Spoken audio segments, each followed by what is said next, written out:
খালি খেজুরের এই জাতটা, এদিকের জাতটা ভালো, ওইদিকে গেলে তো গুটি গুটি গুটি গুটি গুটি গুটি। নাই তো একটা তো কাইটে নিয়ে গেছে। বসুন্ধরা রোডগুলো সুন্দর হচ্ছে তো এই জন্য ভালো লাগে, যখন গাছগুলো বড় হবে বুঝছেন, যেন ওইটারটা হওয়া শুরু হয়েছে, যেন এই গাছগুলো বড় হলে ঝাউক হবে না, তখন সুন্দর হবে। এই যে খেজুর গাছের ওই যে পাশে যে চারা হচ্ছে না, ওইগুলো তো নিয়ে আরেক জায়গায় লাগায়। হ্যাঁ এগুলো মাতৃ গাছ না, এগুলো নিয়ে যা লাগাইলে, মাতৃ গাছ একটা হলে আর লাগে না।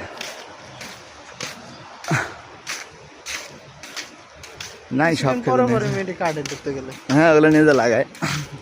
এই ও আগেরগুলো মনে হয় বাদ দেবে, এখানে যেহেতু ভালো ভালো খেজুর না, এগুলো নিয়ে যা লাগাবে। এটা তো বাজার প্রতিদিন না, এটা তো হলো স্কুল, বসুন্ধরা স্কুল, বাজার প্রতিদিন তো হলো ওইটা বাজার। ওইটা এখান থেকে যদি 2টা ছোড়া দিত নিয়ে যা লাগাইতাম। আজ এই বছর লাগাবেন, পরের বছর থেকে খেজুর শুরু হচ্ছে।